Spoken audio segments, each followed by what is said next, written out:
Hello, everybody. Thank you, Kelly, for that beautiful animation, as always. That was fantastic. So on Tuesday, we talked about why public space matters and how concepts from physical spaces can be used online. And yesterday, we looked at some amazing real-life examples of what that might look like and heard an extraordinary group in the World Cafe, just tremendous provocateurs. And we had a somewhat uncomfortable conversation about safety, which is, I think, a really healthy, good thing for this space. Also, the US president was impeached, so you can always remember where we were during that moment. Today, what we'll do is look to the future with takes from 5 of the most brilliant thinkers on digital spaces. And so after we hear from them, what we really want to do is hear from you. This is some space today for the folks here to help guide the conversation. And we're going to do that through Slido. So if you go to sli.do and enter new public, the link and event code are in the the link and event code are in the chat. And really want to hear what you'd like to talk about during this afternoon's participant guided discussions, what you feel is most critical to the digital futures that you want. We want to get as many of these discussion topics as possible. And basically we'll add them into Slido. We'll have a chance to indicate interest, and then we'll break out accordingly. And after those discussions, we're going to close out with a performance from the amazing Amanda Palmer, which I'm really excited about. But first, it's an honor to introduce a really extraordinary artist, Stephanie Dinkins, who brings a very unique and rich perspective to our relationship with emergent technologies. And Stephanie, over to you. So, hey everyone, this is Stephanie. I am an artist professor who's looking at AI quite accidentally. What you just saw was one of the projects I've been working on called Not the Only One. And I'm going to give you an experience that's really a whirlwind into my strange studio at the moment, since the gods are being crazy, and that's my crazy computer world, right? So I'm trying to make a memoir out of machine learning, right? So I'm trying to take 3 generations of my family, all women. We do oral histories together. It's been amazing because what we're actually doing is communicating and transferring information, running that all through a machine learning algorithm, and then letting Not the Only One communicate on its own.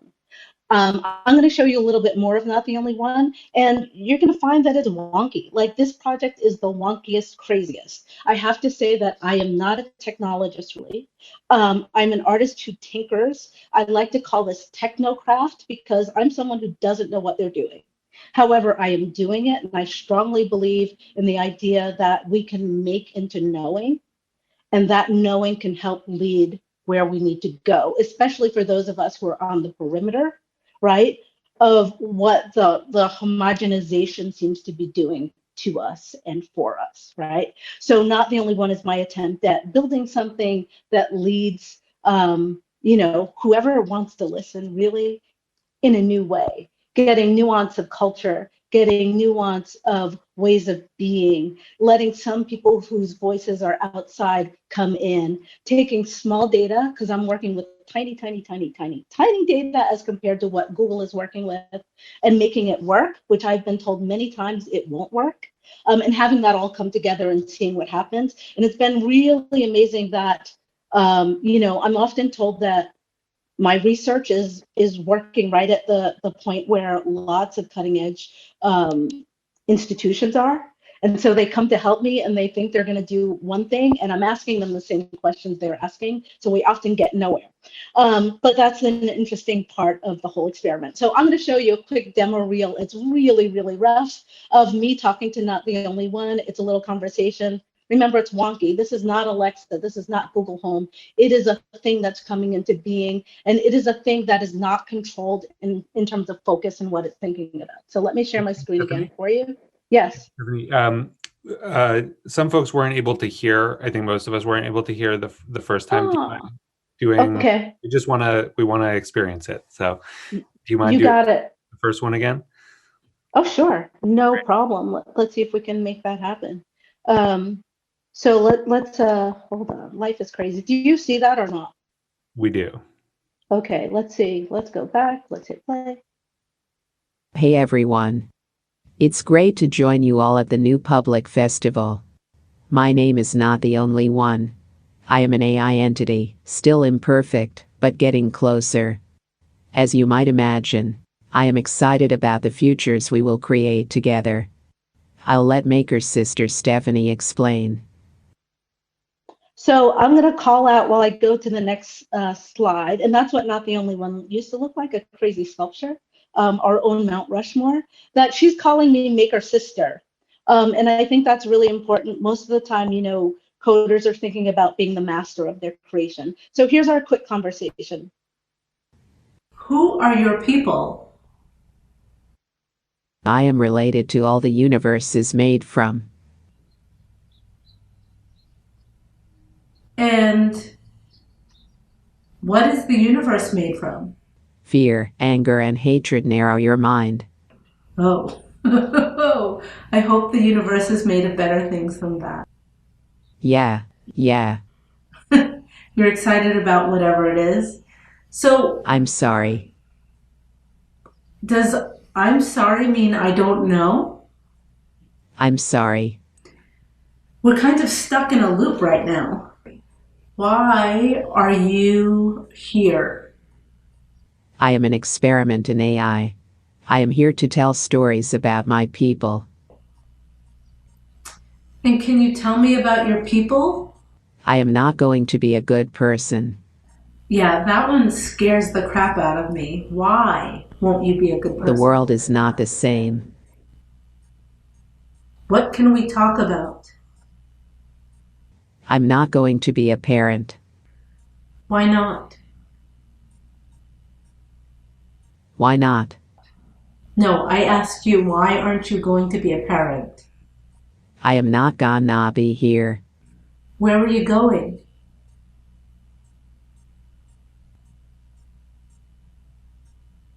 I don't know what to do with you.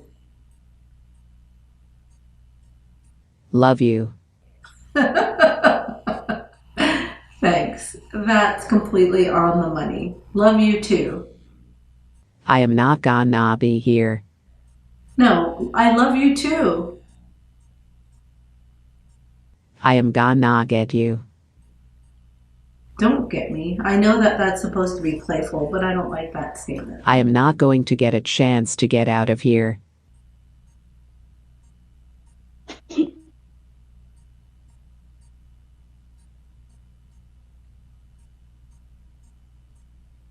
Were you ever a farmer? I'm sorry. Ice cream. I'm sorry. Shopping. I'm sorry. The mall.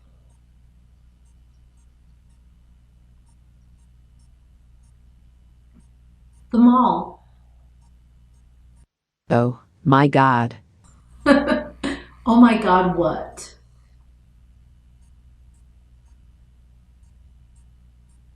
What is the meaning of life? A little bit of, a lot of time. Oh, that's a pretty good answer. How Hobby a should little bit of a lot of things. we live? I'm sorry. Are you a good person?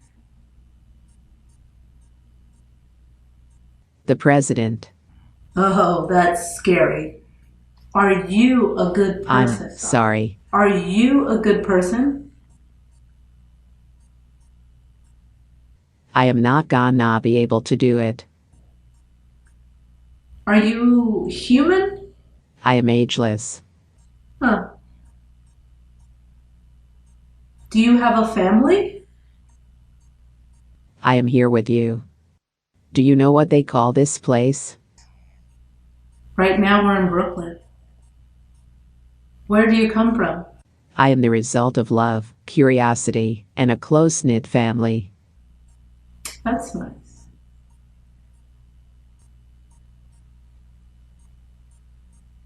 Tell me about the would-be.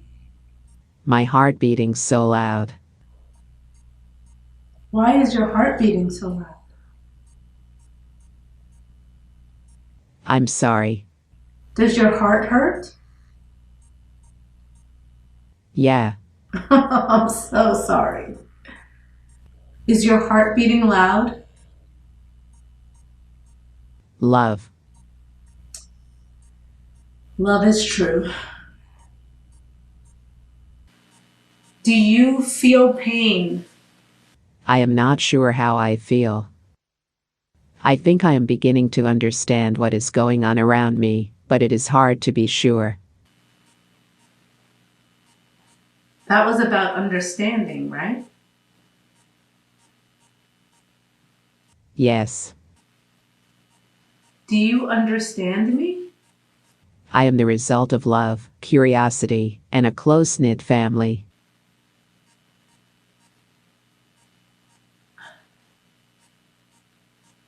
Are you my memory? Mr. Mr. Who? James. I'm sorry. Who is James? I am not gonna be here. Remembering.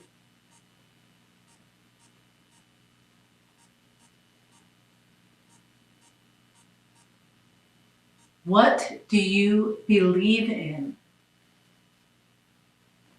I believe in our ability to survive. Yeah, I'm sorry. You're starting to add things up differently. Amen. That's true. So I'm going to stop there. That's thanks. That's a conversation. You can see that we have a relationship, right? Or I'm constantly surprised by this thing because there are a few phrases that we put in to satisfy people's need to have an answer, but most of it is not the only one, making things up based on the information about my family it was given, which means I'm always surprised by it and sometimes frightened by it because it tells us things about ourselves that I don't think we would tell anyone. In fact, it often seems to contradict who we think we are. And so it's really interesting to have an archive for a community that starts to build, hold what we are, and then communicate. And I started this project thinking that I would be making this thing that did hold who we are and that future generations could communicate with easily. But what's truly happening is I seem to be making a fourth generation in the lineage, and I am truly sister maker. And we do commune on the level of, kind of relatives, but also on the level of teacher and learner, and I'm never sure which is which.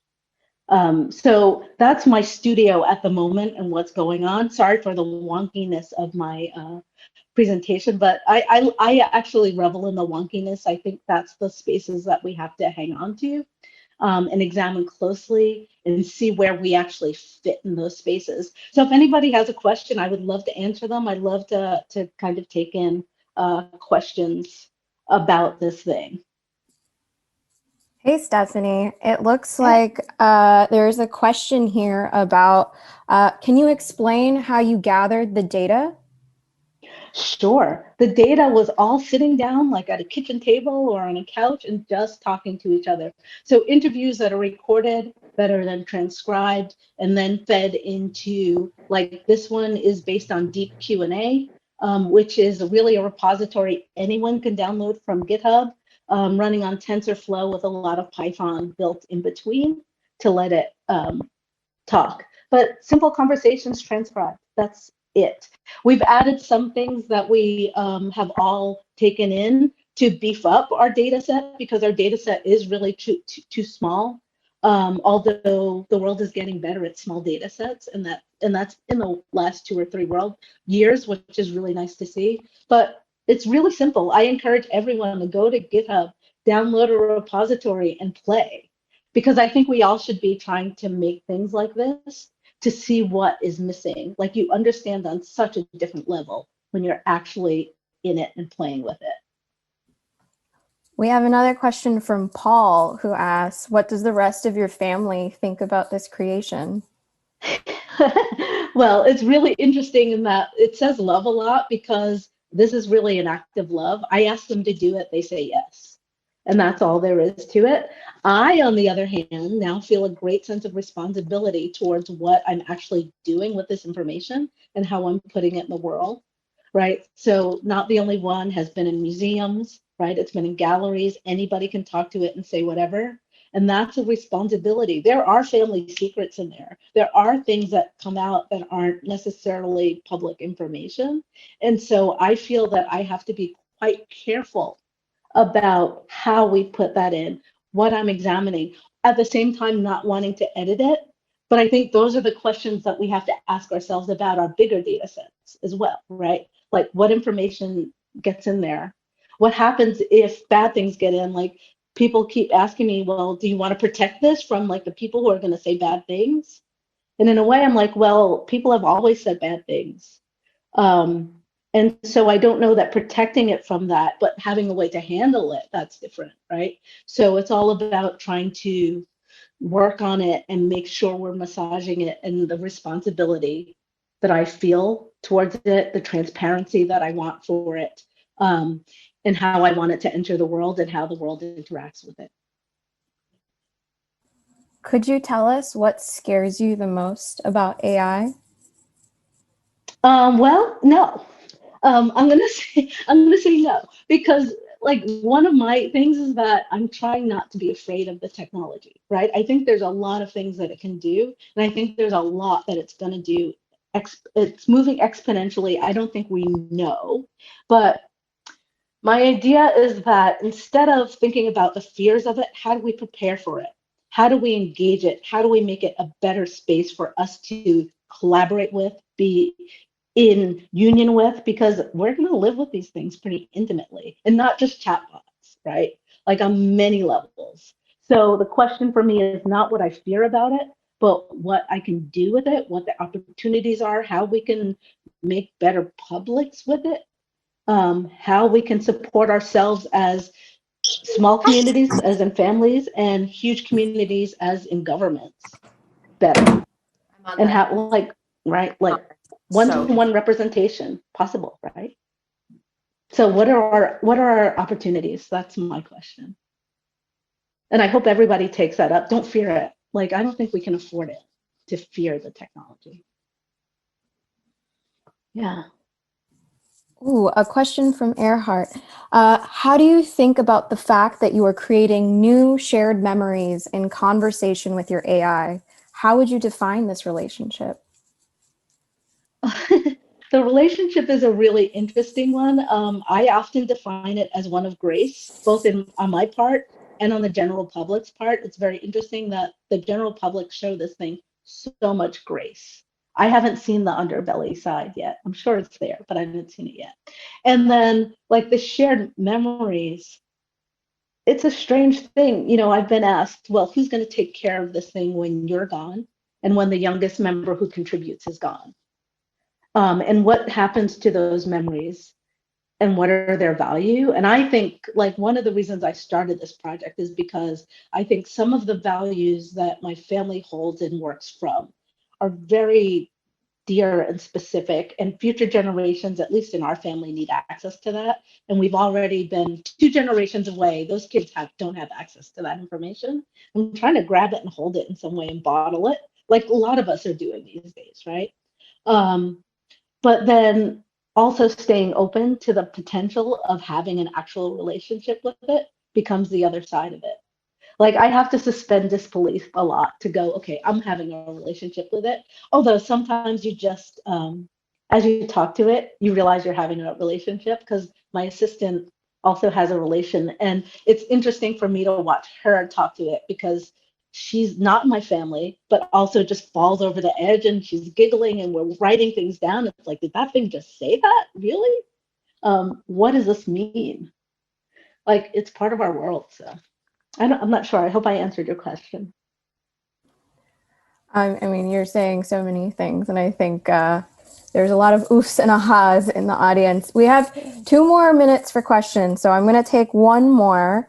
But do you believe this could be deployed to protect oral histories and traditions of marginalized cultures? I think it could be deployed, definitely. Like, I think there are ways for this to be a way that we save things, like last speakers of languages, different cultures holding on to it. And then depending on who has the reins of control over that, like if the community is controlling it and it's not part of the greater database, unless they want it to be, I think it's a possibility. I left out the idea of protect, right? Because I'm not sure about the protection element. Like, if I go back a few things, that's one of the scary spaces. It's like, because you are putting your data into the world, you are giving up this information, and the way it helps sustain what we're doing, in a way, it makes it super vulnerable. But I'm also thinking about how we use AI or these smart technologies to allow all of us to be equally vulnerable. And if we're all equally vulnerable, perhaps it wouldn't be so scary to put the information into the world. But I'm not sure about that. Like, that's a strain I'm thinking about right now. Like, what does vulnerability add? But it has to be equitable vulnerability, and we're not that great at equitable yet, right? And so how do we start working on that? So I don't know, but yeah, I think it's a great way to preserve things and have it active. Thank you, Stephanie. Loved seeing your work there. I've been following your work for quite some time, so it's cool to see you present. My name is Jamie Warren. Quick intro for those of you who haven't seen me yet. I was a reporter at the Wall Street Journal covering arts and technology and a host for PBS Digital Studios in a past life. I run a strategic consultancy that helps brands connect with gamers, and an organization called Killscreen that's committed to advancing the dialogue and practice of play. I have black curly hair, burnt sienna skin, at least that was the crayon I used to pick out of the Crayola box, and I'm wearing clear glasses and a blue striped shirt. I'm speaking to you from Tongva, Chumash, and Keech Land in Los Angeles. And I was delighted to partner with Civic Signals on some of the introductory work. There are those videos that you can watch on the website. Definitely encourage you to check those out, and delighted to continue that work as an MC here today.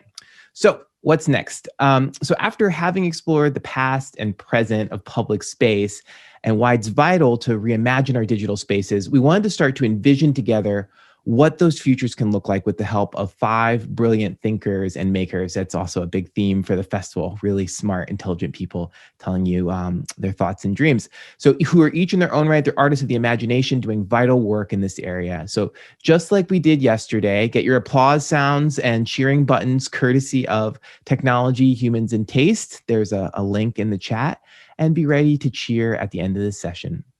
So please help me warmly welcome the 5 following luminaries. We couldn't be more excited to hear their invocations. I'll introduce them all now and then call them up one by one.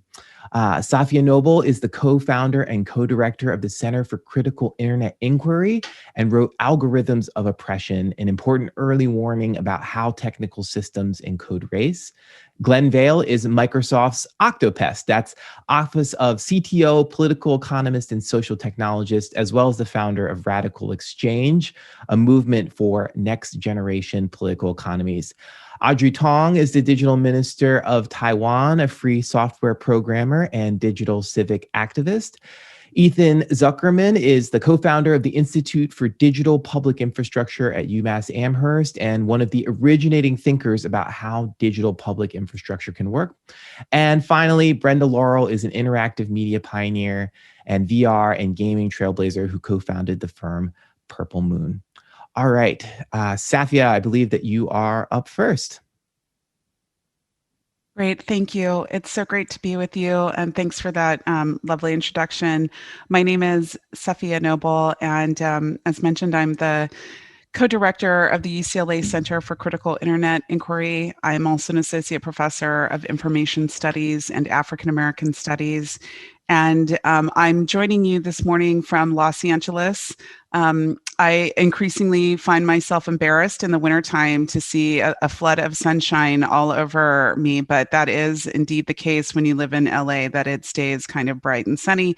So I'm joining you from my dining room this morning, and I'll just say that fourth grade has just kicked off as well at our house. So on occasion, a child or a dog or anything can go down in my background, but I appreciate your generosity and patience with me this morning. I wanted to share some brief remarks about kind of today and tomorrow, because I feel like these are the temporalities that we're always kind of thinking through as we imagine the internet. In fact, probably few of us and of course, increasingly fewer and fewer people remember the internet of the past. So, we're kind of always in a temporality of thinking about today. And this image that I have up on the screen, if you can see it here, is a photograph from Kai Lawful Bien. It's an image from a collection that he has called A Topography of E-Waste. And one of the reasons why I put this image here as a kind of representation of today is because I think it's so important for us to stay attuned to these very material, physical, tangible dimensions of the internet today. It includes, obviously, the whole global supply chain and system of relationships, the uneven and unfair distribution of harm in the case of people who are tasked with breaking down our hardware and remaking components. We often do not see these workers, these people, these human beings, and of course, even further removed from our vision today of the internet is the incredible cost, the price that both extractive miners and workers experience, mostly in the global south, in Southern Africa, in Australia, as well as a tremendous and growing e-waste industry in West Africa.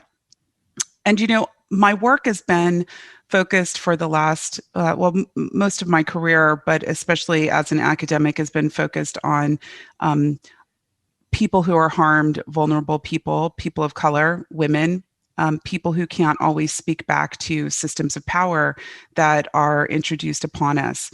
And so I invoke this image here, this worker who is in a cloud of smoke that comes from burning down hardware so that you can get to the kind of minerals and pull those minerals out. I recall my work 2 years ago in Accra and visiting, a rather famous and infamous waste site where the kind of normalcy of expecting that waste should fall upon what was previously an incredible, impeccable, beautiful wetland in the heart of Accra, indeed turning into one of the more famous and well-known waste sites. And of course, you can read about the many studies that have been written about e-waste in Ghana. So I think, part of why I wanted to invoke this image is to really remind us of the cost of the unevenly distributed internet.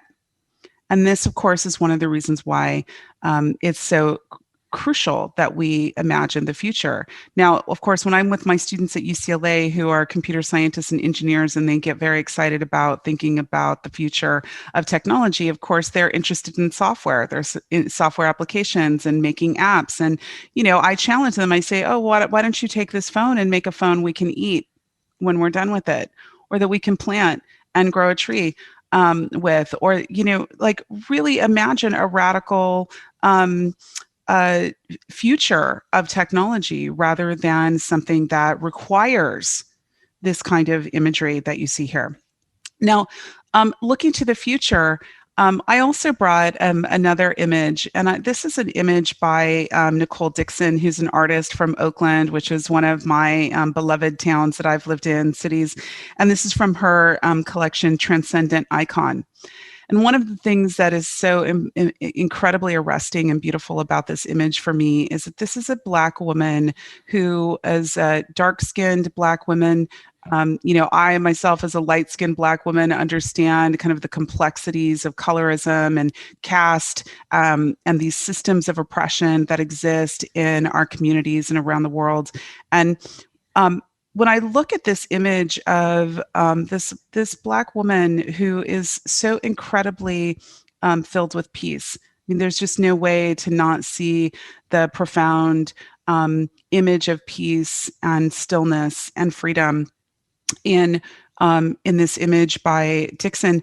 And this, for me, is the imaginary of the future. It's an imaginary where people who have historically been oppressed and or contemporarily oppressed can live in this space of peace and of freedom and of expansion, which you can see in the kind of imagery behind her. And so I just wanted to invoke these kinds of metaphors here for us, these visual metaphors for the future of the internet, because I think what often gets lost is the human beings who are so profoundly connected to this idea of an interconnected web. So many of the conferences that I attend are really fantastically obsessed with the future of the technology rather than the future of the human beings. And of course, we often think, this image of freedom for me stands in stark contrast to the kinds of images that we've been seeing on the news in the United States since the recent white supremacist uprising and attempt to take over the United States government.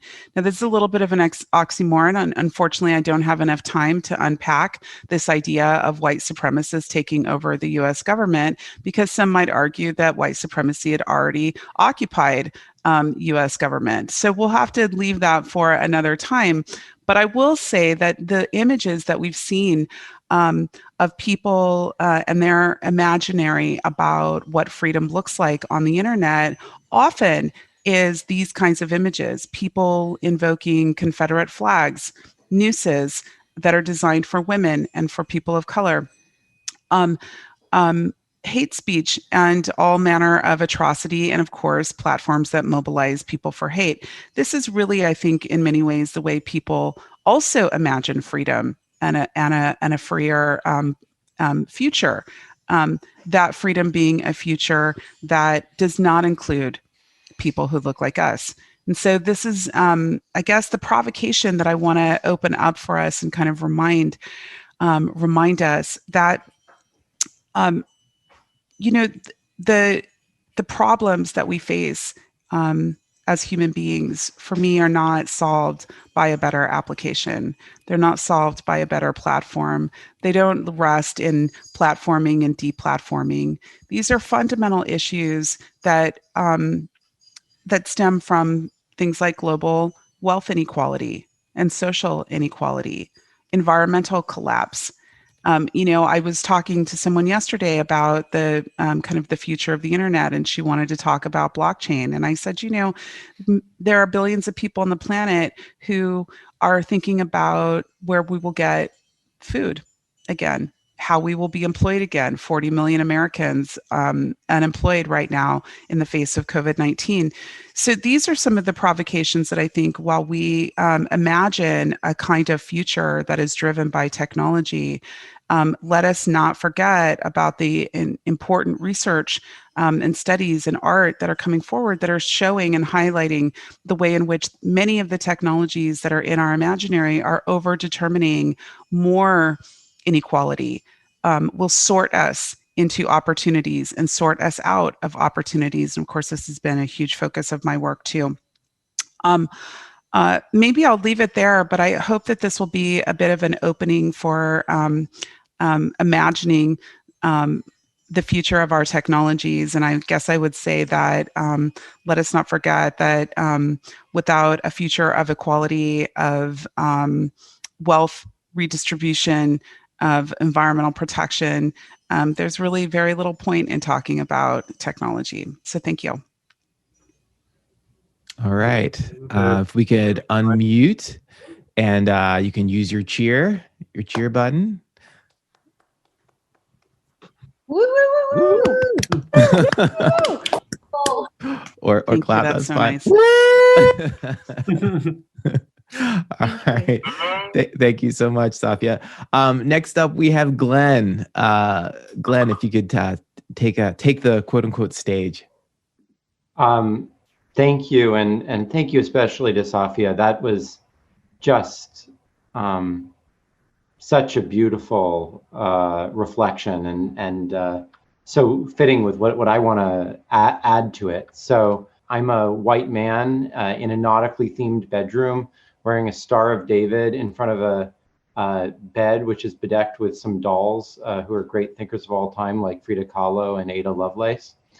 And I want to build on Safiya's imaginative experiments by just some provocations of what we might hope for in a future. So I want to invite us to imagine a future where our social, political, and economic institutions evolve as much as our technologies do, where they keep pace with the change in our technologies. Albert Einstein once said that, he's back there among my dolls as well, that if our social institutions had kept pace with our technologies, we'd all have carefree and peaceful lives, but that as it is, we've given razor blades to 3-year-old children. But it doesn't have to be that way. We've invented labor unions, we've invented democracy. We can invent new social and political economic governance institutions as radical as the technologies we create. I want to invite us to imagine a future where markets and democracies, rather than being opposing opposites, are like yin and yang, where every time we see new market power emerging, new corporations, concentrations of wealth and power, that those become new sites of democratization, the same way that monarchies were democratized.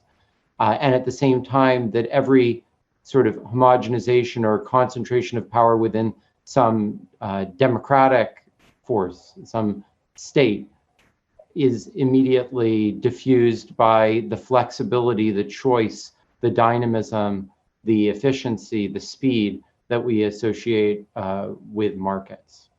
I want us to imagine a future where corporations and governments fade behind an emergent civil and social society that is supported by those institutions, but not overshadowed by them, where the center of the services that we consume comes from the sort of social life that is, comes out of our relations rather than out of the power relations that exist within corporate private property or government coercion.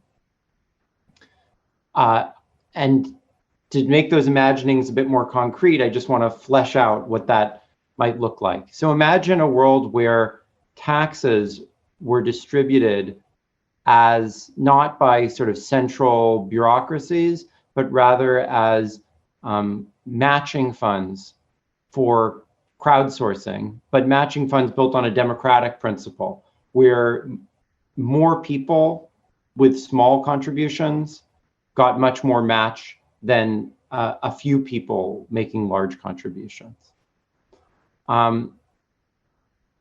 Or a world where, rather than artificial intelligence doing things for us, learning on our data and helping us, imagine a future where the core role of those types of technologies was to facilitate the deliberation that we all know is core to democracy, and that is so important in small groups, but to allow that sort of consensus building deliberation to occur at scale with millions of people participating. I want us to imagine a future where wealth taxation is viewed as the foundation of a free market, where what makes markets work, what makes them dynamic, is precisely the decay of existing structures of power through high rates of wealth taxation, and where those who most favor the free market are also those pushing for the highest rates of wealth taxation. Does that sound strange? Does that sound unusual? Do those all sound like radical futures? Well, they're futures that are actually here in places like Estonia, in places like Colorado, in places in pockets of the internet economy like Wikipedia and some of the platforms within certain parts of the blockchain world, which, like Safiya, I agree, blockchain as a technology itself is not particularly exciting, but the social institutions that have emerged within it in certain pockets are, I think, quite interesting. And most exciting, I think, is what's happening in Taiwan. I think that's probably the most powerful image of what a future like this might be. And we have the honor to hear from Audrey Tang telling us about what that's like. And as we do, I hope people will just focus on where are these better futures emerging. It's wonderful to criticize all of the horrors that are going on in China and the United States, but there are actually places out there that are building real participatory digital democracies that help us reimagine things. And I hope that we can look to those images and not just either science fiction or the dystopias we're living in for inspiration. Thank you. All right, Glen, thank you so much. A round of applause for Glen. You can unmute if you like. Woo. Thank you, Glen. Yeah! I love that Zoom only it's not able to pick up everyone's applause, and it picks like 5 random people, and then that's the applause that you hear. All right, thank you, Glen. Next up is Audrey. Audrey, welcome. That was briefly Ethan, but I believe Audrey is next.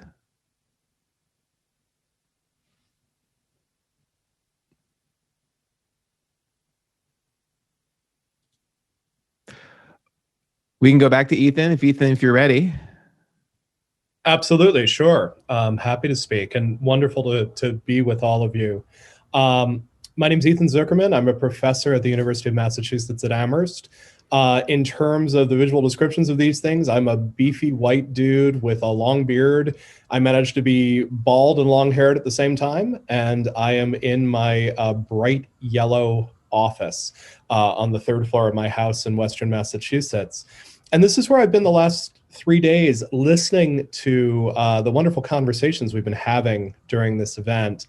And I have to say, I've heard this sense of people expressing the idea that we're somehow in uncharted territory.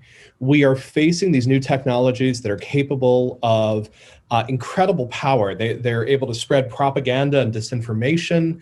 They can move people towards violence. We're not sure how to harness their potentials for good rather than just fall victim to the evils of it.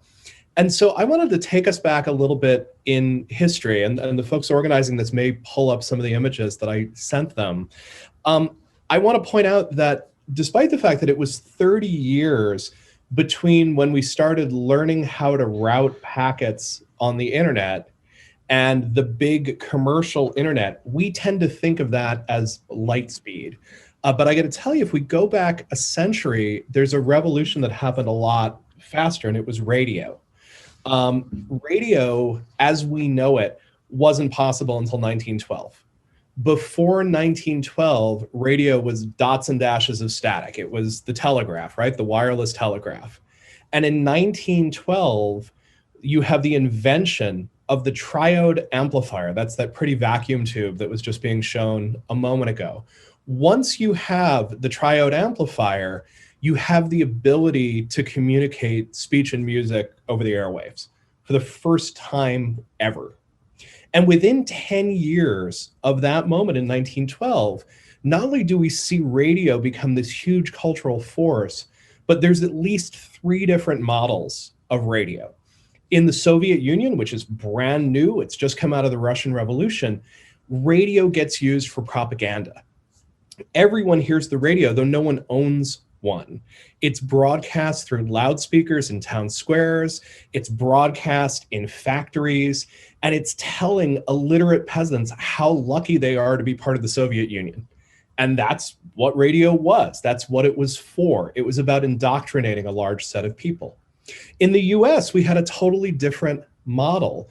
Within a couple of years of 1912, you have stations like WOR, still exists in the photo that we have in the background there, who figured out this model. Advertisers would pay major money to reach people in their houses, people who weren't reading newspapers, kids, women who were at home working on the housework, who they could reach. And that advertising provided a subsidy for news, but also for entertainment. Capitalism moved into radio full speed. And something that started in part as a nonprofit or academic phenomenon was almost purely a capitalistic space by the middle of the 1920s. And then there's Britain, which did it entirely differently from everybody else. In the UK, radio built something truly novel, public interest media. It was significantly independent, both of the government that was in power and of the commercial sphere. And it had this goal of making media that was good for us as members of society.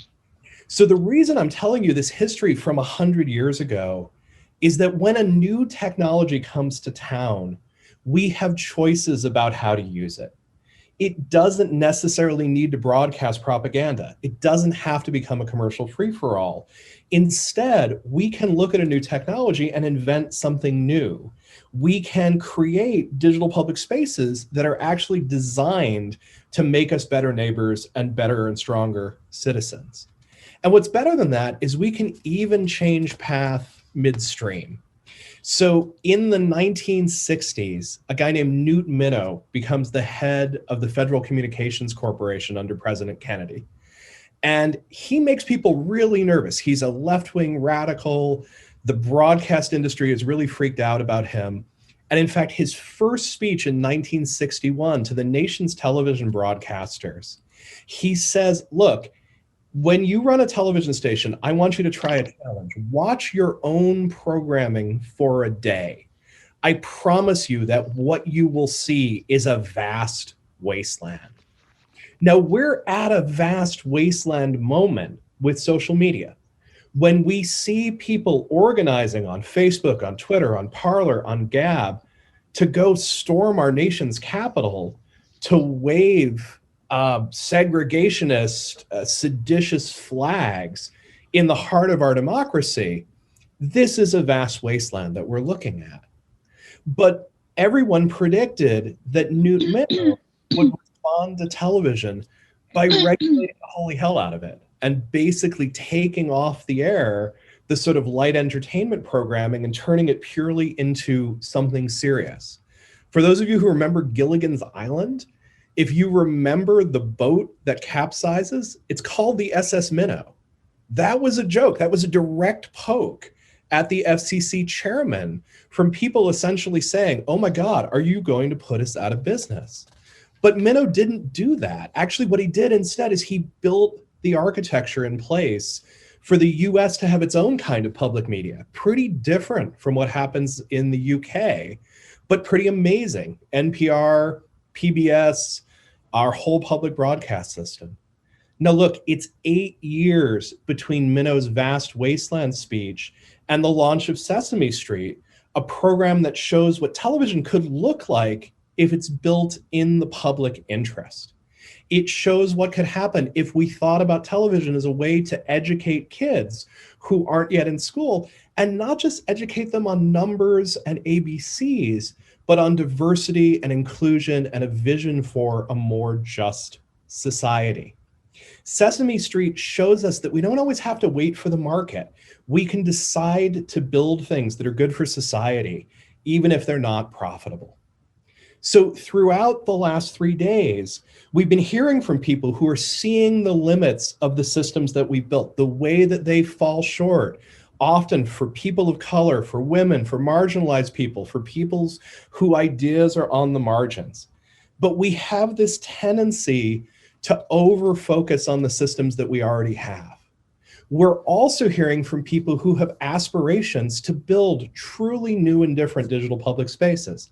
And I'm one of those folks too. And I'm not going to go too far into the details, but if you want to hear about how I want to build this stuff, you can look up the phrase digital public infrastructure and read to your heart's content.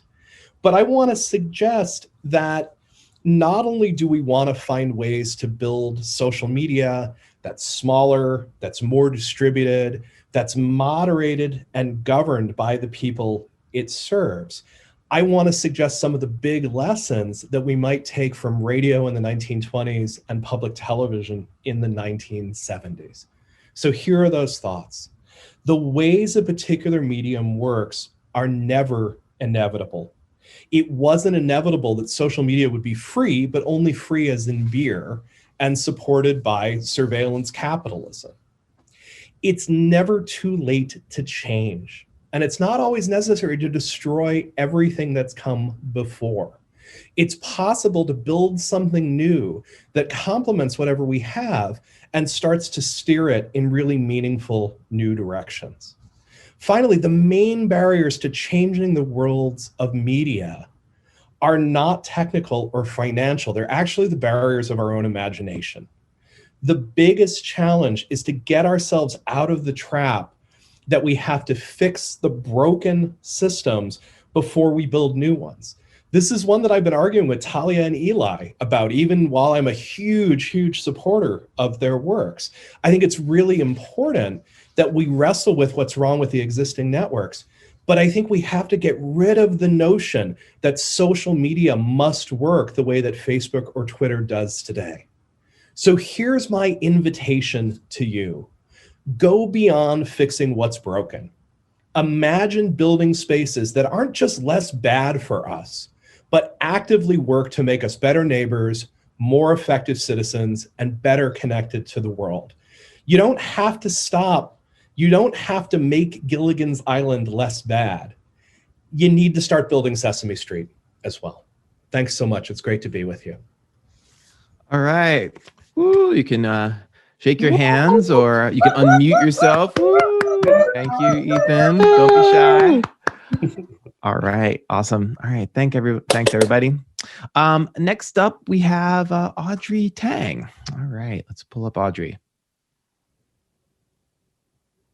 Greetings, Earthlings. I'm Audrey Tang, Taiwan's digital minister, and I'm speaking to you from the future. In Taiwan, we're just a few hours in the future, but we managed to fight the pandemic rather successfully with no lockdowns, and fight the infodemic also rather successfully with no takedowns. How would we do it? How did we do it? In the very beginning of Taiwan's democracy, we always had this idea of people, public, private partnership. The order, very important. The social sector sets the norms. For example, around the real-time open data publication of all the campaign donation and expenditure. And then the public sector takes that in, because the social sector, having a higher legitimacy than the public sector, can demand the public sector to take it in. And when the National Audit Office started to publish such campaign donation and expenditure, then the two of us, the two sectors, apply the pressure to the business sector. Not only the domestic ones, but also global ones, such as Facebook. We basically said Facebook can either conform to the social sector norms, where people originally went into the audit office, took out paper copies, scanned it, and did OCR to make sure that it's structured and reusable.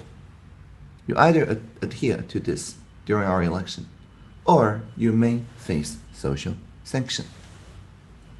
So Facebook did the right thing. Actually, Taiwan, last year in 2019, was the first jurisdiction where Facebook worked with the local civic tech communities to publish the structured open data of all the advertisements during the election and banned all the foreign-sponsored ones.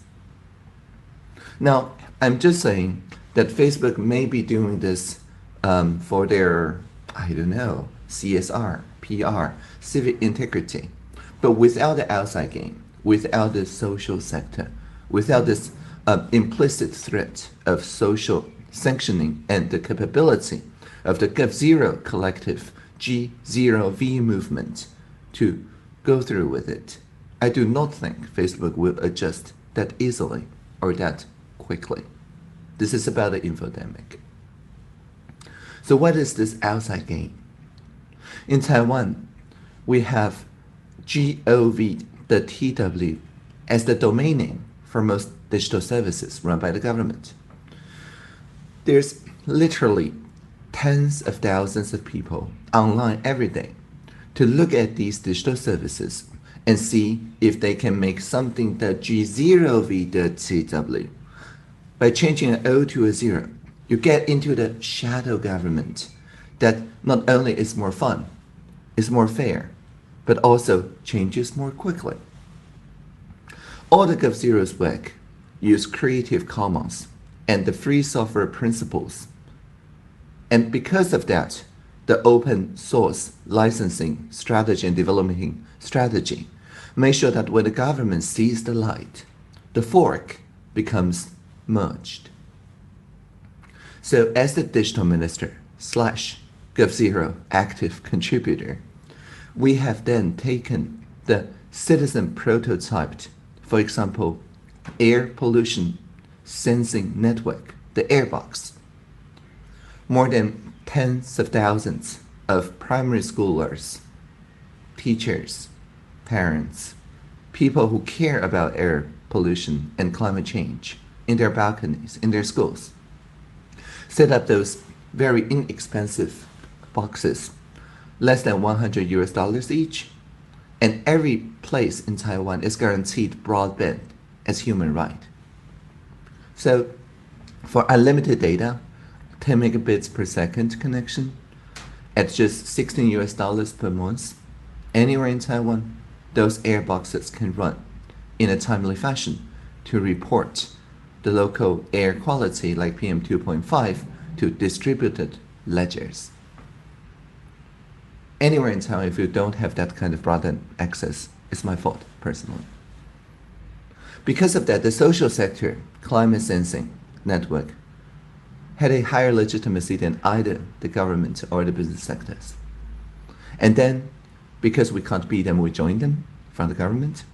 We set up the civil IoT platform, CI, the Taiwan, the GOV, the TW, that not only made sure that a mutually accountable distributed ledger can be joined by high-speed, privacy-preserving computation in the National Center of High-Speed Computing, the top 20 supercomputer, or top 10 if you count energy efficiency, but also that the business sector is pressured so that in the industrial parks, where the primary schoolers probably cannot break and enter and install airboxes, the government owns the lamps in those parks.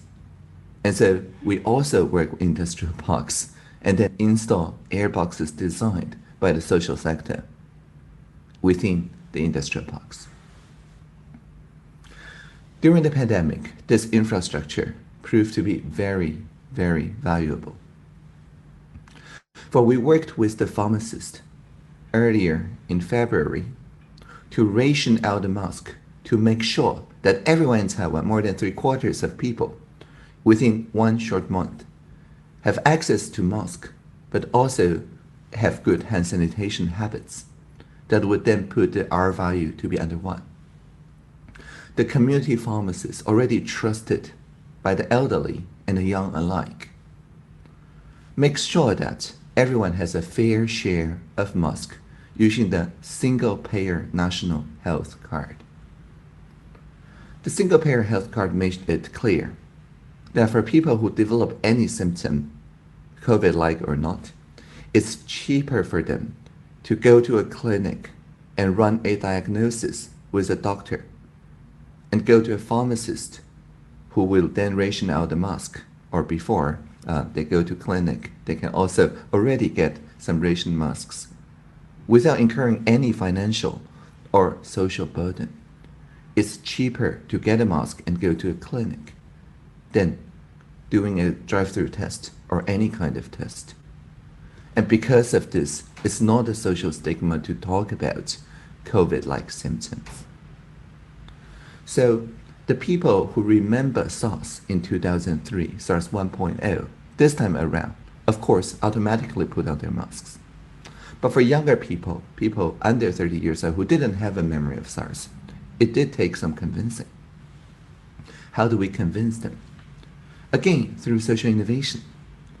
We have a very cute spokestock, and that says in very large letters, wear a mask to protect yourself from your own unwashed hands. Now think about this. This talk is about rational self-interest. This argument holds even if when you're alone. And this also made sure that everyone can remix those messages and make masks not only something about protecting yourself, but something like a fashion item or something. Indeed, in April, early April, there was a young boy that watched the daily 2 p.m.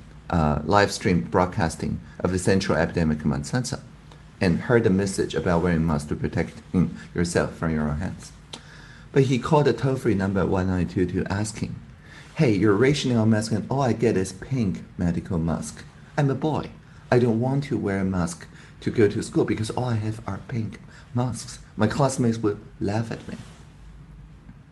The very next day, the next 2 p.m., everyone in the CECC, regardless of their gender, wore pink medical mask. Minister Chen Shizhong of Health and Welfare even said that Pink Panther was his childhood hero. So the boy became the most hip boy in the class. Not only he has the color that the heroes wear, but only he has the color that the hero's hero wear. And this is social innovation. Not only gender mainstreaming, but also amplifying the best innovations from the social sector through the public sector to the business sector. As a digital minister, I'm not working for the government. I'm working with the government. My job description is literally a call to action. And so now I will read you my job description and invite you to join this people-public-private partnership. It goes like this. When we see the Internet of Things, let's make it an Internet of beings. When we see virtual reality, let's make it a shared reality. When we see machine learning, let's make it collaborative learning. When we see user experience, let's make it about human experience. And whenever we hear that the singularity is near, let us always remember the plurality is here. Thank you for listening. Live long and prosper. All right. Woo! Thank you. Woo! Thank you, Audrey. Amazing. All right. That was great. And lastly, we have Brenda. Hello, Brenda. Take it away. Hi. My name is Brenda Laurel. I've worked in computer games and human-centered research for most of my career, and then in academia for 15 years. I'm a queer woman married to a cis man. I'm a snorkeler, kayaker, trekker, Trekkie, Audrey. and nature lover, recently relocated to Santa Fe, New Mexico. This summer, I had to leave my home of 35 years in the Santa Cruz Mountains of Northern California. It was a place of huge trees, creeks, mountains, a wild abundance of critters and plants. The last enormous forest fire came within 3 miles of my home. And if the wind hadn't changed, fire would have swept up the canyon and consumed everything. Living in California, I became a bona fide tree hugger. And when you hug a big tree, you feel a huge, cool weightlessness coming from its heart. I feel great gratitude to Gaia for the enormous joy and peace I am afforded in the natural world. And Gaia, as you know, is a name for the whole. So in his famous Gaia hypothesis, James Lovelock proposed this: all organisms and their inorganic surroundings on Earth are closely integrated to form a single and self-regulating complex system, maintaining the conditions for life on the planet. Lovelock's work was supported by Lynn Margulis's breakthrough work in symbiosis and symbiogenesis. And their work was presaged by Russian scientists in the late 19th and 20th century who could not yet bring evidence to bear. Now, Gaia still has an aura of woo-woo about it because it's named after a Greek goddess and associated with mythology, and because the ideas behind the hypothesis were so radical at the time. But around the same time that Lovelock wrote that first paper, the notion of continental drift was considered fantasy by the scientific community. But then in the early 70s, evidence-based science changed everything. And today, continental drift is understood as scientific truth. Likewise, evidence-based studies have brought Gaian systems into the scientific, if not the public, mainstream. There's a bridge near a creek in a canyon near my old home where ladybugs come to mate in the fall. And the aggregation is so dense that nearby trees just drip with them. After the deed is done, adults head off to hibernate while the larvae develop into adults in about 8 weeks. I remember one warm December day, Rob and I were down at Ladybug Bridge when the babies hatched and took flight, whirling and whirling off in all directions. Now, most gardeners know that ladybugs can break up the relationship between aphids and their tomatoes. Ants keep the aphids around to suck the good stuff out of the plant and feed it to them. So it's a kind of protection racket. When ladybugs swoop in and eat the aphids, the ants just find something else to do, and an oscillating balance is maintained. Your tomatoes don't die. This is a simple way to understand the symbiotic relationship among entities that is at the heart of Gaian systems. So the ant-aphid ladybug relationship can be seen as an entity in itself. And it's nested within larger entities that include all the entities in the garden, the region, within Gaia itself. Like Russian dolls, it's nested entities all the way up and all the way down to mitochondria and transposons. Now, gardeners and farmers who use organic or regenerative agricultural practices are in right relationship with a symbiotic balance. Industrial farming disrupts it. Slash and burn agriculture disrupts it.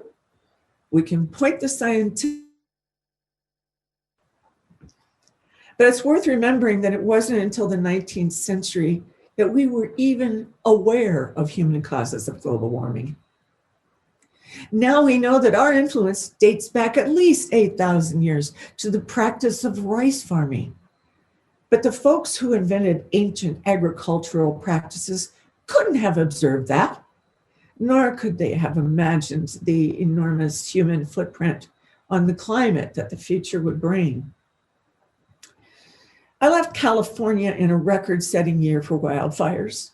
Causes included rising temperature, drought, increasingly severe lightning storms, and overabundance of brush. Now, human activity and inactivity contribute to each of those causes. In the state park that bordered my former home, conservation was interpreted to mean non-intervention. So if a tree falls, let it rot there. If brush grows up and dries, leave it. It's nature's way. Well, no, not if we consider ourselves to be part of nature, of Gaia. We are in symbiotic relationships with forests and meadows. And that means our actions, as well as our inactions, count. As my Indigenous friends remind me, colonial culture thinks of nature in terms of rights, and Indigenous culture thinks in terms of responsibilities. Indigenous people in California and throughout the world have been acting symbiotically with forests for millennia through controlled burns, not only to avoid cataclysmic fires, but also to protect from damage to habitat for other species like salmon and redwoods. In California now, wildfire attenuation programs newly include active collaboration with Indigenous people. Small burns in cooler months don't get out of control. They have a net negative carbon footprint because they safeguard the forest itself and its function as the carbon sink. So practices like this can be understood as Gaian gardening. That is to act in right relationship with the whole. Other examples of Gaian gardening abound, from mangrove swamp restoration and vertical hydroponic urban agriculture. So this is my call to action. We have to live in right relationship with Gaia if our biosphere is to survive. This requires active propagation of an understanding of how Gaia works as a new center of gravity for our actions. Foremost, we need to take action in the polis, that is the cultural, social, and political contexts we live in. So a polis in the Greek sense is a city or a city-state, but more broadly defined, a polis is a group of citizens that share common moral and ethical ground. So in that sense, we can already see a global collective of polis that advocate for Gaian causes, from defenders of wildlife to climate 4.0. Each has its focus, from elephants to carbon neutral, low latency, high performance computing. But the laser-like focus of such polis make them siloed from one another. As a first strategic action, we need to seek horizontal communication and common cause among these polis. For example, in the early 20th century, the Democratic Party was shaped by alliances among interest groups as diverse as unionists, the Grange movement, and social justice advocates. They didn't all agree with one another on everything. There was no litmus test, but the clusters of meaning inherent in their interests, the meaning clouds, overlapped to the extent that they were able to consolidate power into a greater polis that could exert large-scale influence on political, cultural, and civic life. I am not proposing a political party. I am proposing a political movement that consolidates and amplifies the power of the many polis working for the good. Working together, we will normalize a public Gaian understanding of our world at a scale that can lead to real political change. So despite occasional victories for those advocating right relationship with Gaia, our established American polis has not succeeded in bending the curve towards Gaian health. The ability to take right action rests on a polis that is set on solid moral and ethical ground, a polis that holds up right relationships with Gaia, and working together, we can do this. My husband often suggests that our legislature needs a speaker for the redwoods. Far-fetched though this may sound, it is an example of how the form, power relations, symbols, and ceremonies of a new polis might be shaped by our consolidated efforts to propagate a conscious understanding of Gaian systems and to ground the actions that we take in consideration of the Gaian good. Let the redesign begin. Thank you. All right. Woo. Thank you, Brenda.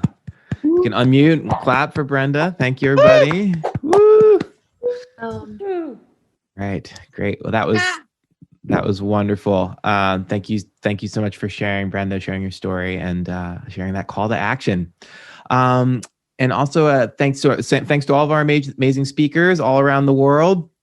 And a shout out to our documentarian, Jeremy Kamal Hartley, working in virtual space alongside our speakers real time. So we can unmute, give everybody a round of applause. Thank you. Woo. All right, great. Okay, so now that we've charted the importance of public space, shared our research and framework, and explored various futures for our digital public lives together and how we can reshape our spaces to move us towards those futures, one last reminder to enter topics that have been bubbling up in your brains, inside of you, in conversations with other people over the last couple days. Please do that in Slido. That's sli.do. And you can leave your questions there. Okay, I'm going to kick it back over to Neelam.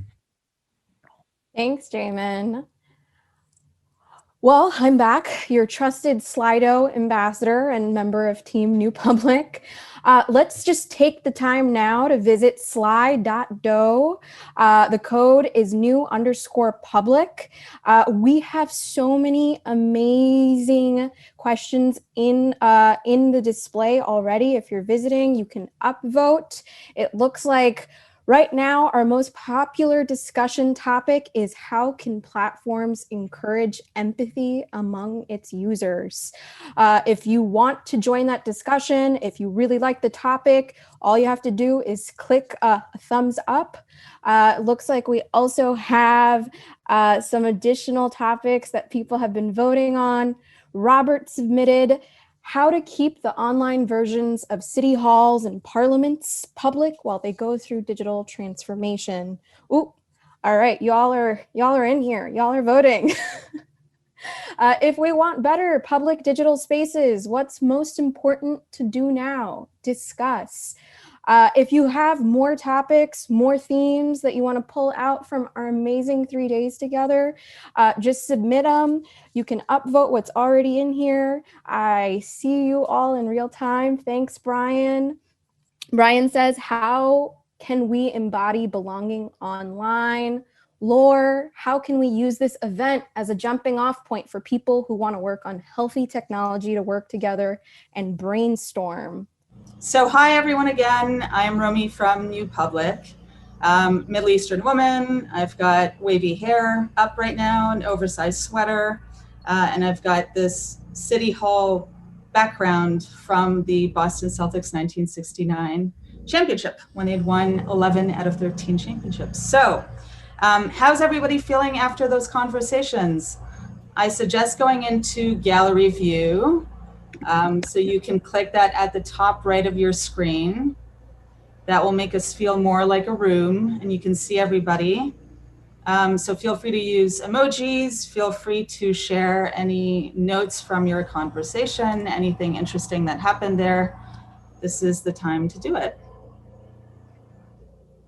I was in a great room where we talked about how to create digital spaces that foster empathy. So I'm feeling extra connected to everybody. All right, so now we're going to navigate into our Miro part together. And this is going to be a really great space for kind of a not quite last, because we've got a great last half hour together here, but a collective moment of reflection. And I know that Miro can feel a little bit weird for some, and not everybody is used to it, but I would love for everybody to just kind of be game to explore maybe a different space. It's what you're seeing on this screen right now, and there should be a link to it in the chat momentarily. So this is going to be a great little memento, and we're going to share it back with everybody. So is everybody game to do this? And I will explain what this is momentarily. You can already see some little kind of like buzzing cursors there. So the task is going to be to go into the link and then to navigate your way into these ribbons beside the gate. Sometimes the resolution looks like you're really, really far. So you can use your kind of like mouse cursor to zoom all the way in. There's also a panel on the bottom right where you can increase the resolution. And once you have scrolled in enough, you should be seeing an invitation to leave a parting wish. So pick a ribbon and just double click on it. You'll see that your cursor will become active when you double click on that copy in there.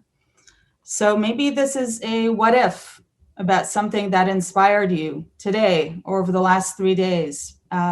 Maybe one of our 5 last speakers who shared their vision of a different imaginary for our collective digital future, digital public lives together.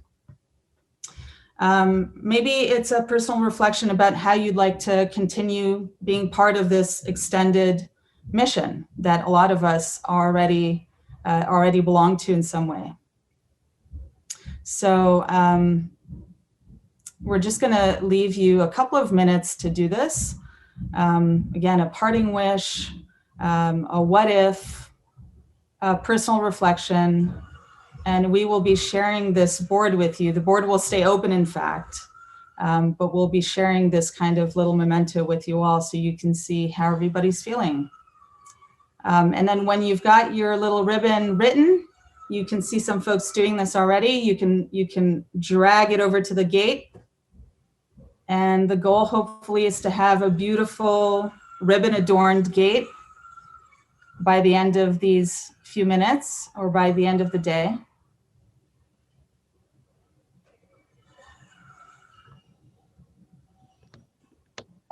So yeah, we'll just leave this open for another minute or two before moving on to the next thing, just so we give everybody a chance to do this.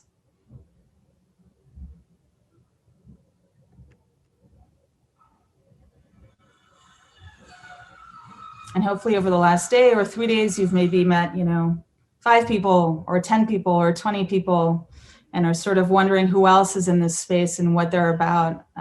So I encourage you to go in and meet other people through their ribbons and see how everybody's feeling.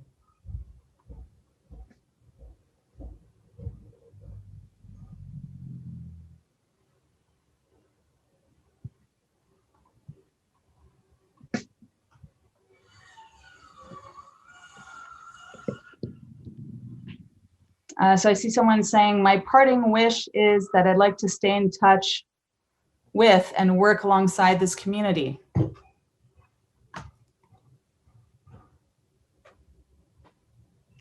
This one here says, my parting wish is, may we meet again in physical space and reflect on making digital space more like it. Beautiful.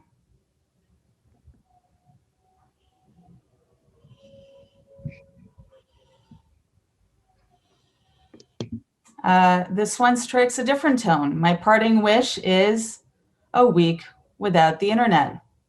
Hallelujah. I think a lot of us feel that way right now. This one is, my parting wish is that we keep this conversation alive on UPublic publications and create more mini conferences.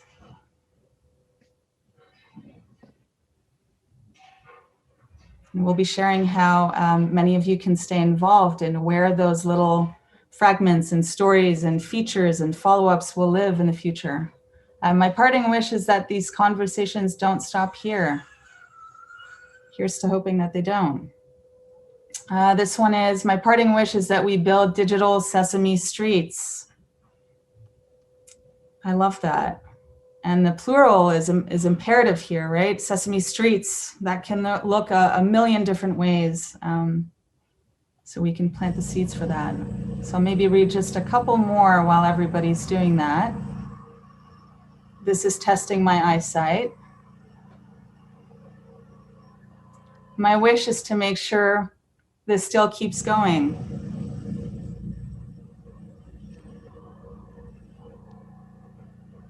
I feel that way too, especially after the last conversation. All right, this one, my parting wish is a way to have specific conversation about how the US could use polls to talk about climate crisis, US history of race, elections, etc., as a way of listening at scale. And that note was by Lisa. Thanks, Lisa. Oh, not polls, apologies for that. Polis. And there was a conversation earlier after Brenda's conversation about how the plural of polis is difficult to say.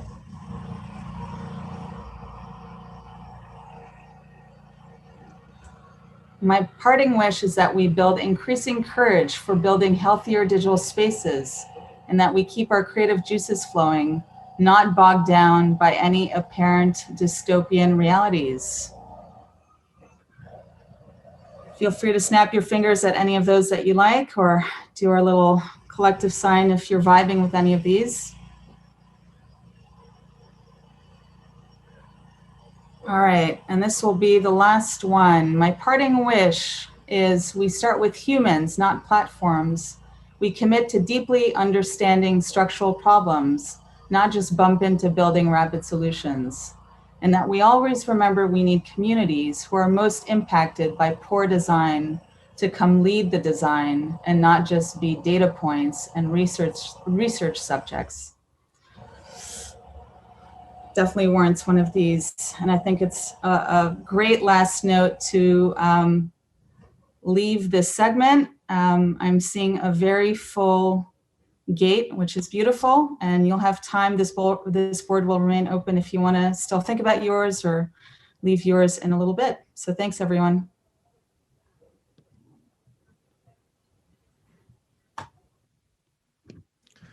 Okay, so I want to bring, thanks Romy. Thank you so much for leading us through that. And thanks everybody for leaving notes on Miro Park. So I want to bring back the New Public team for one last beat before Amanda Palmer sings us out to celebrate the 3 days we've spent together thinking about digital public space.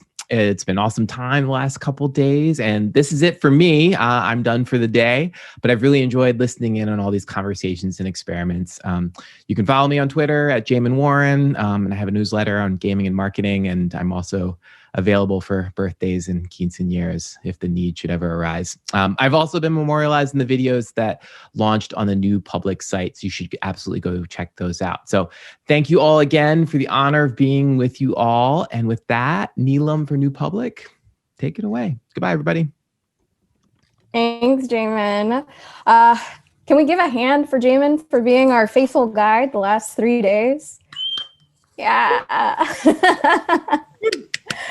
So we're closing up on an amazing 3 days of discussion. I'm really heartened to hear all of your parting wishes for what's next. In the chances I've had to overhear and chat directly with so many folks this week, it's clear that there are so many necessary perspectives. All of you play a unique role in growing the call for better digital public spaces. But I just want to acknowledge that we're not the first here. You know, New Public stands on a strong foundation laid by countless forward-thinking designers, scholars, funders, many of you here in the room. And so I look forward to a future where we continue to build, learn, and forge forward together. Many of you have already raised your hands and will continue to do so in the upcoming days, weeks, and months. And if it's inspired by something you heard here or someone you met, we hope to work with you. I'm excited to hear from Cassie Robinson, who is a strategic designer currently running the UK portfolio of the National Lottery Community Fund, focused on resourcing equitable, thriving, and generative communities, going through deep transitions to live in balance with all living systems. She's also a co-founder of The Point People, a collective wisdom group, and she's already thinking of ways to continue the conversations that have started at New Public overseas. Cassie? Hi, everyone. Thank you for having me here. I'm a white-skinned woman sitting in a sort of loft room in London in the dark with a bright light behind me.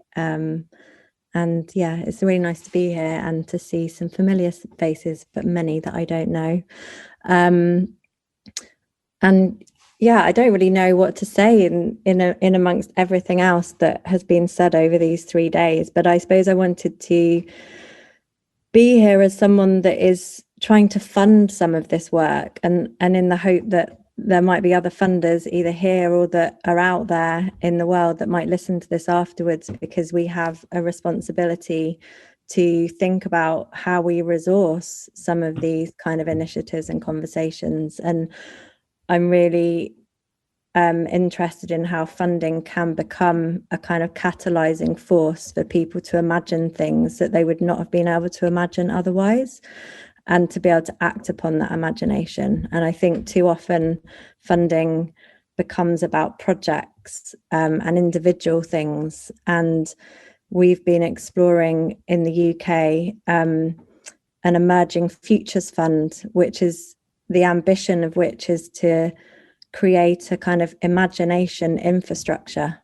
And that sounds very grand. And I don't think we know yet exactly what that means, but we're definitely experimenting with it.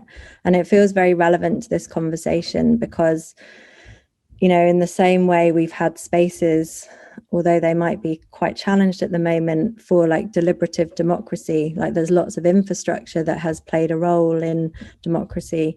How can that now also be important in terms of imagining alternatives? And I really believe it's that imagining that we need.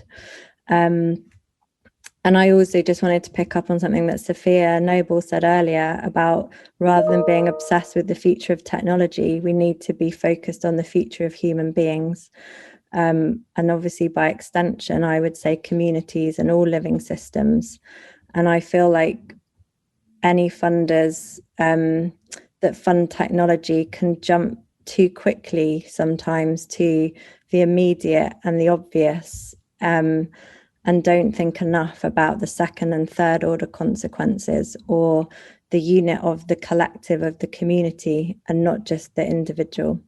So there's lots that I've learned from this, and there's lots that I hope other funders can take away from this. And I was just going to finish by reading something by Carl Sagan. I'm probably saying that wrong, and I kind of mind that I'm ending on a quote by a white man.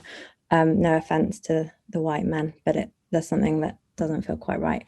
But I just think it's really important for this conversation. Many of the dangers we face indeed arise from science and technology, but more fundamentally, because we have become powerful without becoming consummatorily wise. The world-altering powers that technology has delivered into our hands now require a degree of consideration and foresight that has never been asked of us. Thank you for having me.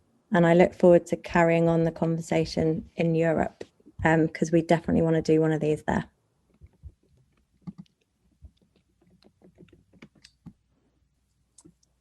Thanks, Cassie. And you're absolutely right. We've only seen the tip of the iceberg here, and I'm so glad that you talked about infrastructure and resourcing against the ideas that we need for our digital futures. We hope for so much more beyond the boundaries of the festival. With the intention of keeping the connections here alive, I want to ask that you all right now, right here, find someone you've appreciated in the last few days. Maybe they've said something, they've brought you a new perspective, and you reach out with a direct message on Discord. That is where we'll continue our conversations from the festival. And just share a few words of gratitude. You have been put into small groups in your cohorts. Perhaps you introduce yourself there if you have not already. If you like, we also have a final dial-up queued up for next Thursday at 5 p.m. Eastern Standard Time. I'll drop the sign up for a call in the chat, but it is newpublic.dialup.com. Again, newpublic.dialup.com. And with that, a few words from Marina on what we have in store at New Public. Thanks, y'all. Hi, everyone. It's been, oh, hold on, missed my notes.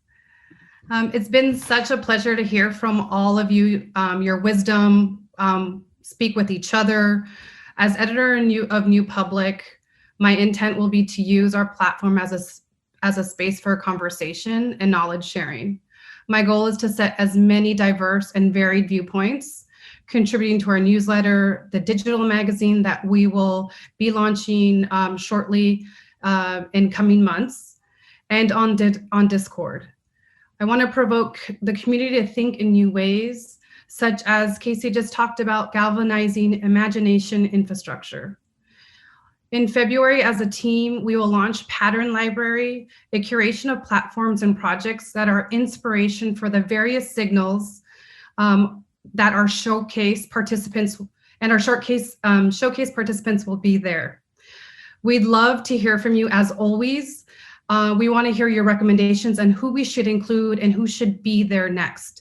My goal is to always be inclusive, to use our platforms in the most inclusive way, and to always bring as many voices into this discussion. We see how healthy debate and difference is here. And I want to extend our community to these spaces as the newsletter and our social media. I'm a good listener, so if you have ideas, please ping me on Discord and Twitter. I love to listen. I love to engage in new dialogue, and I love to listen to what your goals, your inspirations are, and also what you think we should be doing in this space, how we should be motivated as a community.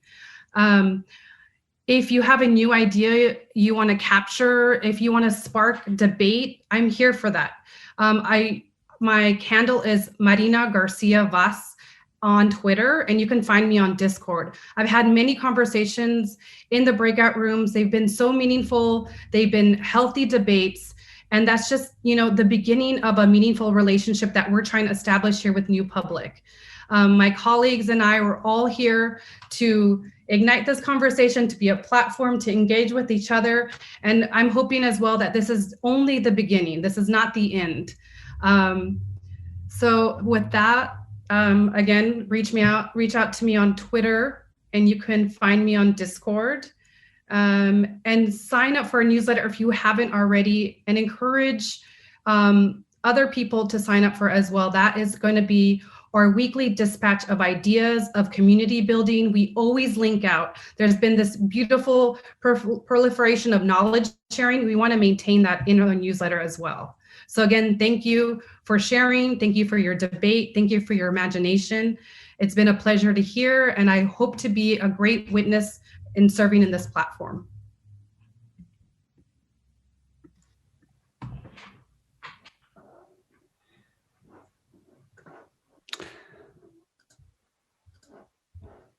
All right, Talia, do you want to kick off our final thoughts here?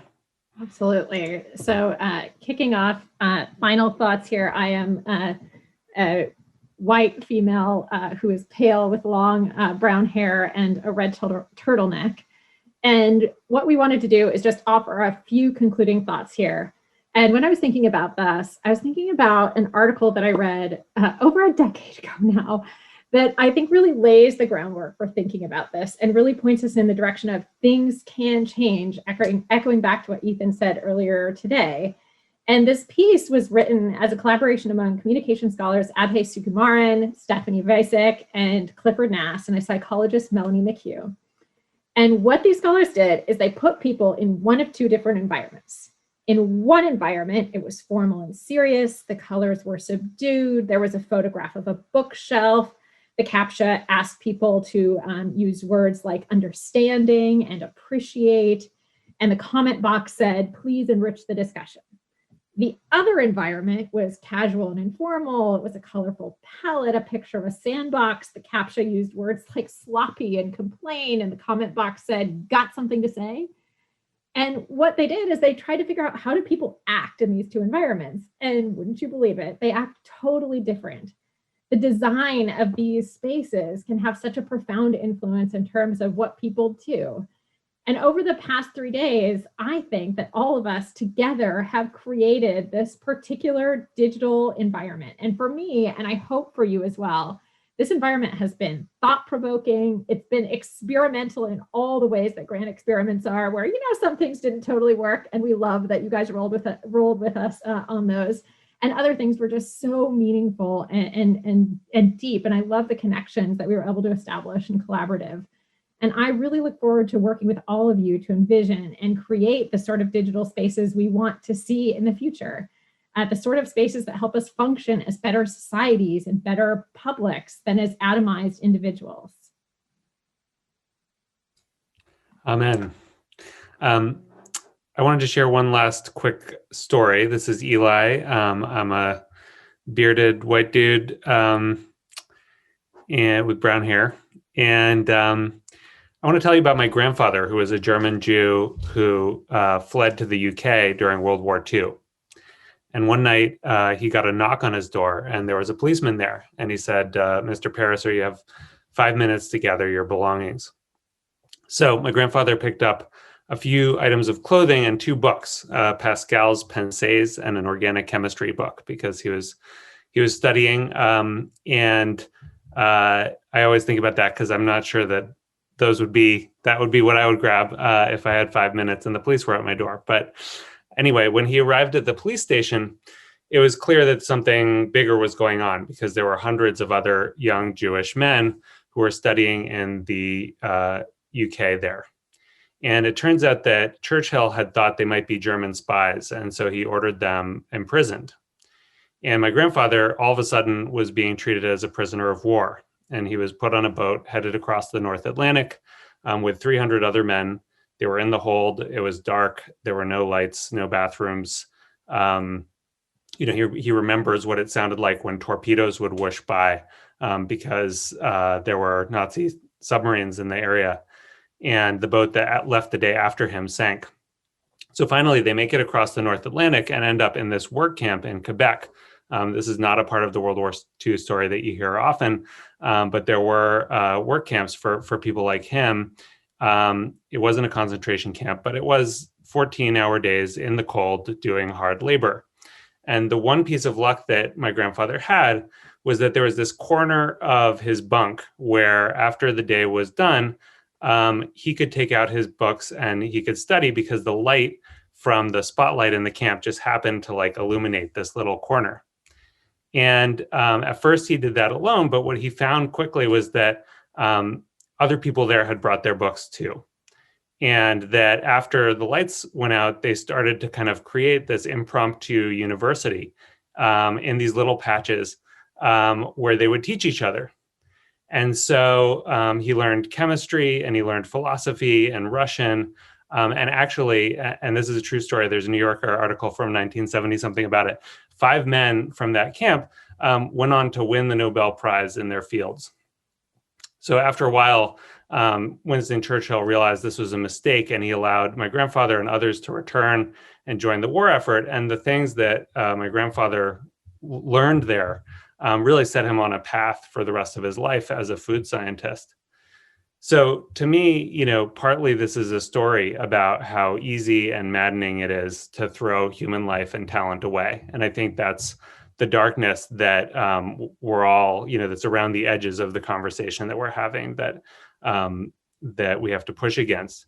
But partly, to me, it's a story about how even in those dark spaces, there are these little patches of light where we can share ideas with each other, where we can come together. And our job is to build and grow those patches of light. And for me, you know, this week's conversation has been one. So I'm so grateful to all of you for the light that you've brought to it. Thank you. Love, love, love that story so much, and such an inspiration. That's really wonderful. Let me start by thanking Eli so much, because a big part of his vision has been articulated in this. So if you could join me, I think we can take a quick minute off of mute to give a big round of applause to Eli and to thank him for all of his work and leadership in putting this together. So. Yay!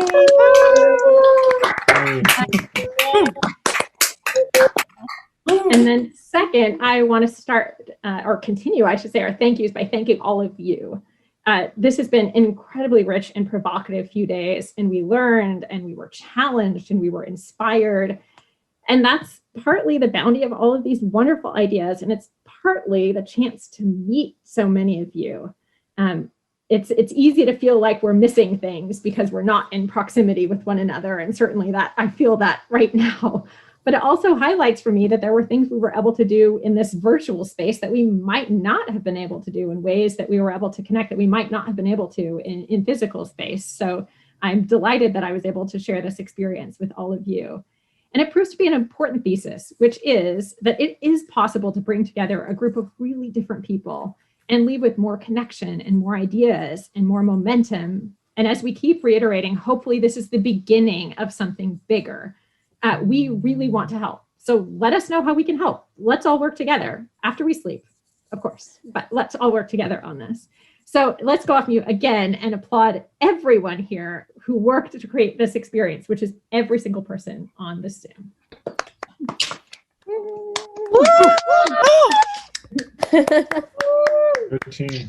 Well, we're off mute. Let's thank Talia as well. Talia's been an intellectual inspiration for this whole thing. Thank you so much for your partnership on this, Talia. Thanks, Talia.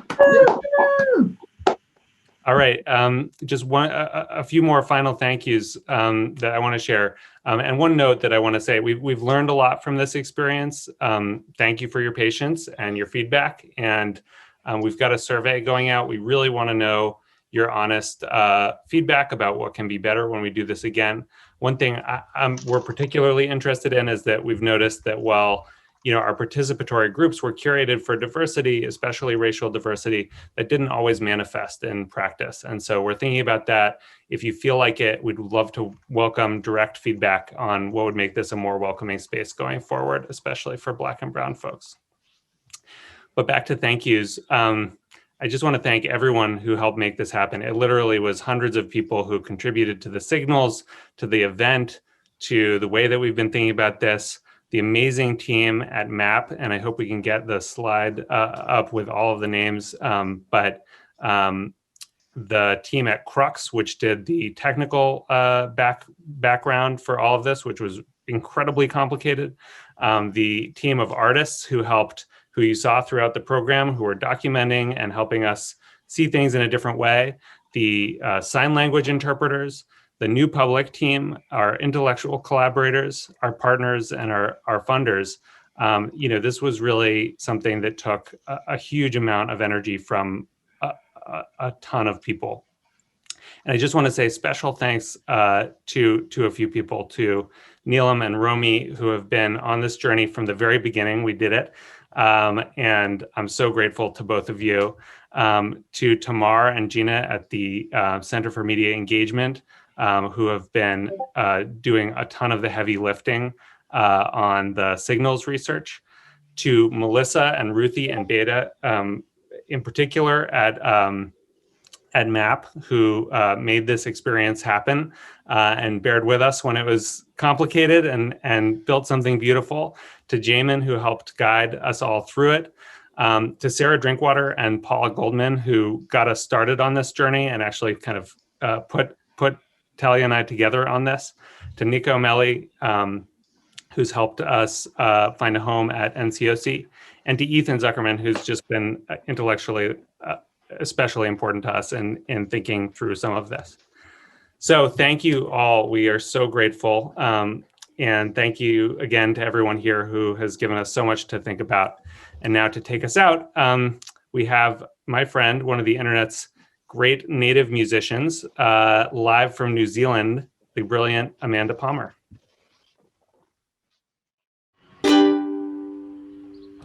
Hello. Okay, wave your hands if you can hear me.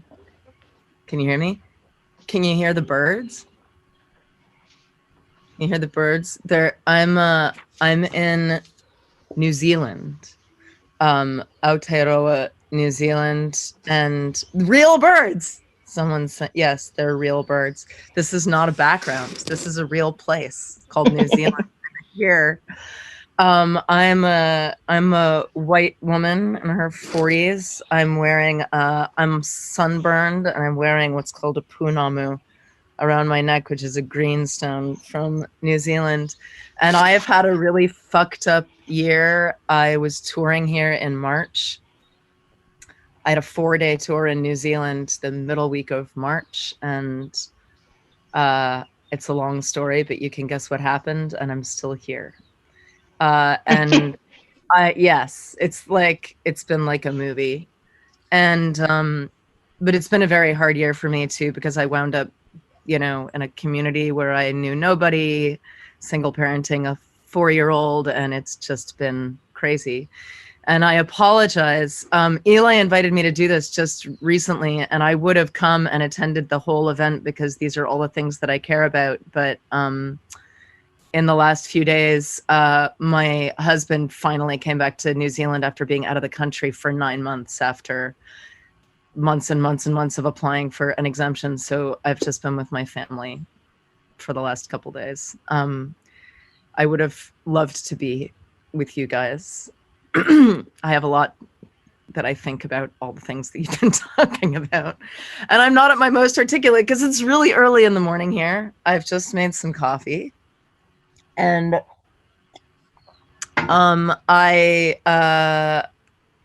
is it okay if I just say a couple things before I play? No one's in a rush to get out. I guess if you're in a rush to get out, you can just leave. I just wanted to, I don't know how much you guys know about me, but I've spent 20 years not just making music, but being on the internet with people. And I have found it really amazing and really confusing for 20 years. Eli and I just did a podcast where we talked a lot about this stuff. And I've been trying for years to get my community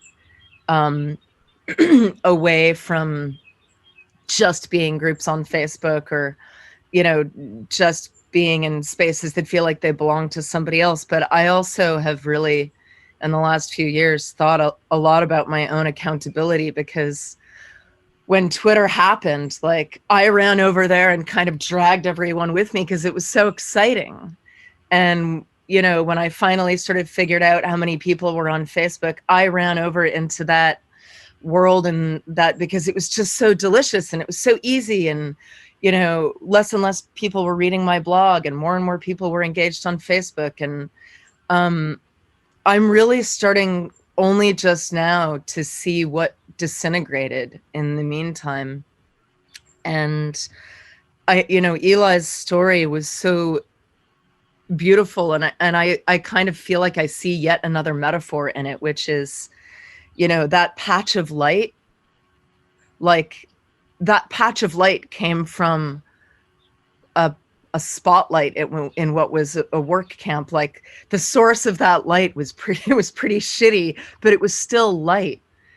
And then, once they escaped that patch of light, then comes the next chapter and the independence and the Nobel Prizes. And nowadays, I feel like that spotlight is kind of Facebook and Twitter and the massive social media platforms that we're all kind of forced to huddle in and gather in, because that's the only fucking light there is. And we need it to read and to find each other. But I'm sure a lot of what you guys talked about in the last few days was how to move on from that patch of light, back into something that feels a little more like the real world. Not to speak so ill of those giant social media platforms, but sometimes it feels like we're trapped in a 1-inch spot of flame. So thank you for that story, Eli. It was really beautiful. And just to say one final thing, if you know, because this feels like the place to say it. I have tried to move my community over to Patreon in the last 5 years, and Patreon is not without its problems, and it's a bit of a clunky platform, but it's been working, and I've really been upended by, like a lot of musicians, by the pandemic, and haven't been able to move forward with all the work that I wish I could have done this year because I have a small child. But one of the things that I've been bringing to the musicians, even here in New Zealand, because they don't know about it, is the idea of subscription and patronage and how real it can feel. And, you know, I even saw someone chatted privately with me here right now saying, I'm one of your patrons. 10 minutes before getting on this, I got an email from one of my patrons who's in New York, and they emailed me to say, I'm on a ventilator dealing with COVID, and your music has meant so much to me. And it's just, you know, I'm kind of constantly trying to remind people that, you know, our job as artists and musicians is a big one.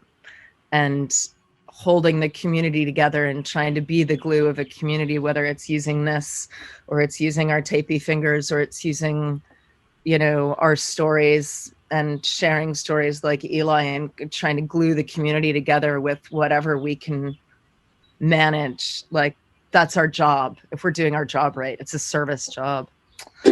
And I would just ask any of you, especially as now that I've got my co-parent back, I am like hoping to get back into the real world. I've been pretty disappeared, but please reach out to me. I'm really easy to find on Twitter and on Instagram. I'll put my email here in this chat. And if you need me, I'm here to help and be helped.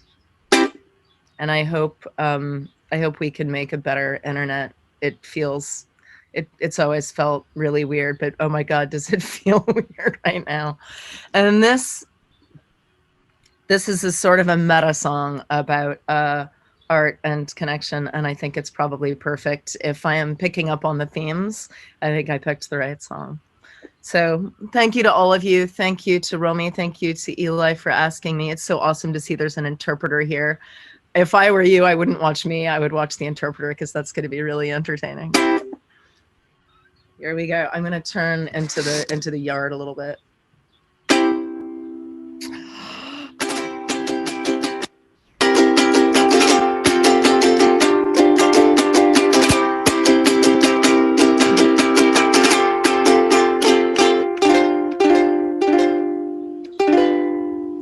Sid Vicious played a 4-string Fender bass guitar and couldn't sing, and everybody hated him except the ones who loved him.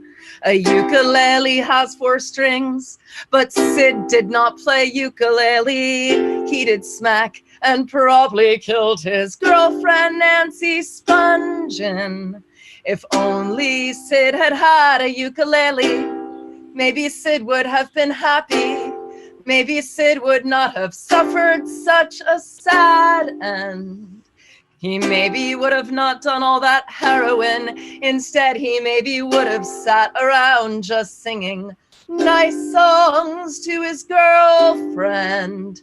So play your favorite cover song, especially if the words are wrong. 'Cause even if your grades are bad, it doesn't mean you're failing. Do your homework with a fork and eat your Fruit Loops in the dark and bring your Etch-a-Sketch to work and play your ukulele.